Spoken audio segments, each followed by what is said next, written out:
उमरिया जिले के नगर पालिका के कार्यभार से मुक्त हुए नारायण दुबे विवादित रहा इनका कार्यकाल। लगे रहे भ्रष्टाचार के कई आरोप। नगर पालिका उमरिया में पदस्थ स्वच्छता निरीक्षक नारायण दुबे बीते दिन सोमवार 30 जून को औपचारिक रूप से सेवानिवृत्त हो गए हैं। रिटायरमेंट के साथ ही एक ऐसा अध्याय का अंत हुआ जो लंबे समय से विवादों में घिरा रहा। इनके स्वच्छता निरीक्षक कार्यकाल में पूरा उमरिया जिला अपनी बदहाली के लिए जाना जाता है।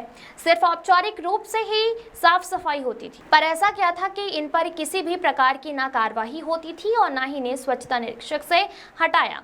उमरिया जिले के नगर वासियों का कहना है कि हम जब भी साफ सफाई की बात को लेकर नगर पालिका जाते थे तो यह कर उनको भगा दिया जाता था कि जब समय आएगा तभी सफाई होगी। आए दिन बाजार, बस स्टैंड, सब्जी मंडी में कचरों का अंबार लगा रहता था। चारों ओर बदबू और बदहाली फैली होती थी और मजाल की दुबे जी उस पर ध्यान दे। इन पर कई केस भ्रष्टाचार के आरोप भी हैं जिनकी जांच आर्थिक अपराध एजेंसी में लंबित है। नारायण दुबे जी ने औपचारिक रूप से अपना रिटायरमेंट कागज लिया। किसी भी फेयरवेल पार्टी या विदाई पार्टी के लिए उन्होंने साफ इनकार कर दिया। यह भी उमरिया जिले में चर्चा का विषय है कि छोटे से छोटा कर्मचारी भी अगर नगर पालिका परिषद से रिटायरमेंट लेता है तो उसे नगर पालिका का पूरा स्टाफ फेयरवेल पार्टी विदाई देता है, किंतु इसके विपरीत सोमवार 30 जून को पूरे नगर पालिका में ऐसा लग रहा है कि कोई अधिकारी और खासतौर पर सफाई निरीक्षक अधिकारी का आज रिटायरमेंट है। वहीं शांतिपूर्ण ढंग से कार्यकाल का काम चलता रहा। जैसे लोग आते हैं वैसे ही आते जाते रहे।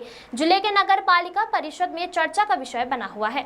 अब जिन्हें नया पदभार दिया गया है उन्होंने पूरे नगर पालिका और जनता को आश्वस्त किया है कि उनका कार्यकाल में किसी भी व्यक्ति को, चाहे वह अधिकारी हो या आम जनता हो, किसी भी प्रकार की गंदगी का सामना नहीं करना पड़ेगा। समय समय पर साफ सफाई पर विशेष ध्यान दिया जाएगा। उनका कहना है कि स्वच्छता एक महत्वपूर्ण विषय है जिस पर विशेष ध्यान देना अति आवश्यक है और यह अभियान तो पूरे देश में चल रहा है, पर पता नहीं क्यों किन कारणों से नारायण दुबे इन अभियान से अनजान रहे या फिर कहे कि दूरी बनाए रखे।